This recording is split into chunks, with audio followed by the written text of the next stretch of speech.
கேரள மாநிலம் மலப்புரம் அருகே மரத்துண்டுகளை ஏற்றிச் சென்ற மினி லாரி பாரம் தாங்காமல் அந்தரத்தில் தொங்கியதால் சிறிது நேரம் போக்குவரத்து பாதித்தது. இது குறித்த கள விவரங்களை செய்தியாளர் ராஜேந்திர பிரசாத் வழங்கிட நாம் கேட்கலாம்.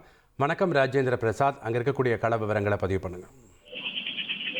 வணக்கம். அதாவது கேரள மாநிலம் மலப்புரம் மாவட்டம் விளம்பரம் சாலையில் அதிக பாரம் பெறக்கூடிய மரத்தடிகளை ஏற்றி சென்ற டெம்போ ஒன்று சாலையின் நடுவே பாரம் தாங்காமல் பின்னோக்கி உயர்ந்து அந்தரத்தில் தொங்கியபடி நின்றது. அதிர்ஷ்டவசமாக இந்த வாகனத்திற்கு பின்னால் இருந்த மரத்தடிகள் அவிழ்ந்து அந்த பகுதியில் விழாததாலும் வாகனம் மறையாததாலும் பெரும் அசம்பாவிதமாக தவிர்க்கப்பட்டது.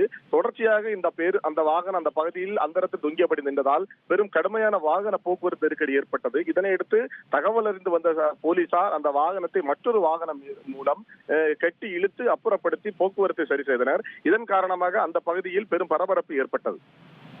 நன்றி ராஜேந்திர பிரசாத், உங்களுடைய தகவல்களுக்கு. ட்ரெண்டை ஃப்ரெண்ட் ஆக்கிக்கோங்க. தந்தி டிவியின் சப்ஸ்கிரைபர்ஸ் அண்ட் ஃபாலோவர்ஸ் குடும்பத்தில் நீங்களும் இணையுங்க.